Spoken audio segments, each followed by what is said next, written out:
वो अजीम शान बादशाह जिसने पूरे रुए जमीन पर हुकूमत की, जिसकी हुकूमत के सामने सिकंदर आजम, चंगेज खान और शारलमीन की हुकूमत छोटी दिखाई देती है।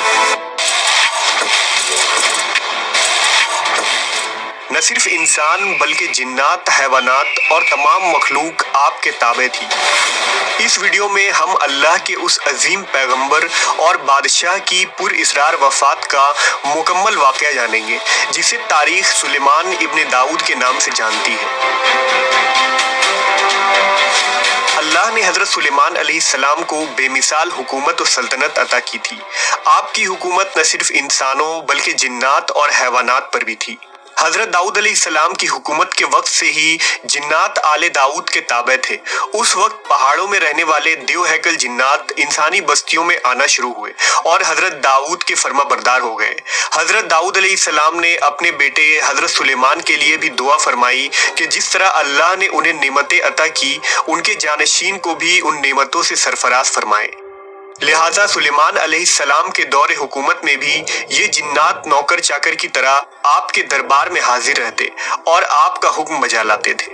ये हजरत सुलेमान के हुक्म पर बड़ी बड़ी इमारतें और महल बनाते थे। उन जिन्नातों में बहुत सारे काफिर और सरकश भी थे, लेकिन इसके बावजूद वो हजरत सुलेमान के फर्माबरदार थे।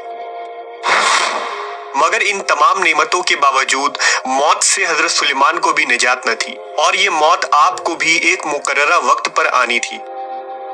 दरअसल मुल्क शाम में जिस जगह हजरत मूसा अलैहिस्सलाम ने अपना खैमा गाड़ा था, ठीक उसी जगह हजरत सुलेमान के वालिद हजरत दाऊद अलैहिस्सलाम ने इबादत के लिए अजीम बैतुल मुक़द्दस की बुनियाद रखी।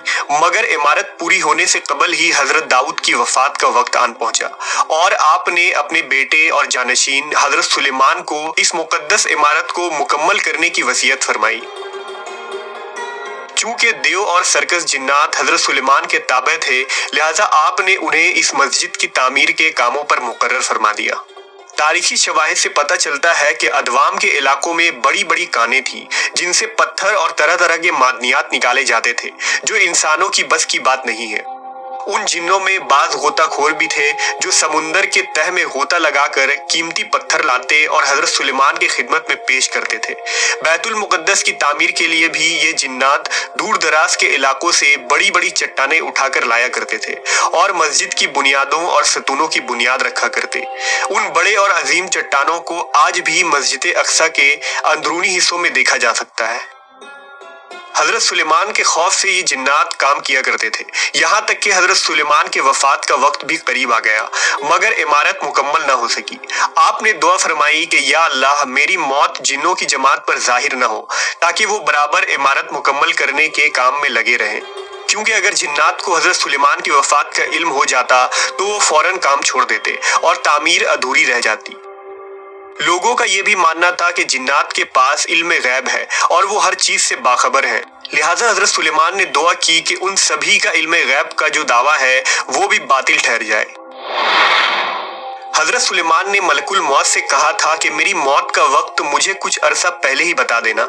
लिहाजा मलकुल मौत एक दिन आपके पास तशरीफ लाए और अल्लाह का हुक्म सुना दिया कि अनकरीब आपकी मौत होने वाली है। एक रिवायत के मुताबिक एक दफा अल्लाह के नबी हजरत सुलेमान नमाज अदा फरमा रहे थे तो सामने एक दरख्त उगाया। हजरत सुलेमान ने उससे पूछा कि तेरा नाम क्या है? उस दरख्त ने कहा खरूब। आपने पूछा तू किस चीज के लिए है, दवा के लिए या नस्ल बढ़ाने के लिए? पौधे ने कहा घर की खराबी और वीरानी के लिए। लिहाजा हजरत सुलेमान समझ गए कि आपकी वफात का वक्त करीब आ चुका है। हजरत सुलेमान ने जिन्नातों को एक शीशे का मकान बनाने का हुक्म दिया। आप वहां दाखिल हुए और अपने असा पर टेक लगाकर अल्लाह की इबादत में मशगूल हो गए। इसी दौरान आपकी रूह कब्ज कर ली गई। लेकिन उस लकड़ी के असा के सहारे हजरत सुलेमान इसी तरह खड़े रहे और जिन्नात इधर उधर देखकर आपको जिंदा समझकर अपने कामों में मशगूल रहे। जिन्नात ये समझ रहे थे कि आप जिंदा खड़े हैं और इबादत में मसरूफ है। आप इसी हालत में एक लंबे अरसे तक खड़े रहे। मुफस्सरीन ने लिखा कि हजरत सुलेमान इस हालत में 1 या 2 माह खड़े थे। बाज ने लिखा कि आप 1 साल इस असे के सहारे खड़े रहे। इससे जिन्नातों को कोई हैरत भी ना हुई, क्योंकि वो कई बार देख चुके थे कि हजरत सुलेमान एक एक महीने बल्कि कभी कभी 2-2 माह तक बराबर इबादत में खड़े रहा करते थे। चूंकि अंबिया किराम के जिस्म मुबारक जमीन की मिट्टी नहीं खा सकती, ना ही आम इंसान की तरह खराब होती है, जैसा कि नबी सल्लल्लाहु अलैहि वसल्लम ने फरमाया, बेशक अल्लाह ने जमीन पर हराम कर दिया है कि वो अंबिया के जिस्मों को खाए। लिहाजा हजरत सुलेमान इसी हालत में वहां खड़े रहे, यहाँ तक कि हजरत सुलेमान जिस असा के सहारे खड़े थे, लकड़ी के उस असा को दीमक ने खाना शुरू कर दिया। असा आखिर कमजोर होकर टूट गया और आपका जिस्म मुबारक जमीन पर आ गया। उस वक्त जिन्नों की जमात और तमाम इंसानों को ये इल्म हुआ कि आपकी वफात हो चुकी है। हजरत सुलेमान अलैहिस्सलाम की वफात के इस अजीब वाक़े ने इस चीज की भी हकीकत खोल दी कि खुद जिन्नात को भी पता चल गया और सब इंसानों को भी कि जिन्नात आलिमुल गैब नहीं है, क्योंकि अगर उन्हें गैब का इल्म होता तो हजरत सुलेमान की मौत से 1 साल पहले ही बाखबर हो जाते। फिर जब हमने उस पर मौत का हुक्म भेजा, जिन्नों को उसकी मौत ना बताई, मगर जमीन की दीमक ने कि उसका असा खाती थी। फिर जब सुलेमान जमीन पर आए, जिन्नों की हकीकत खुल गई। अगर गैब जानते होते तो इस खारी के अजाब में ना होते।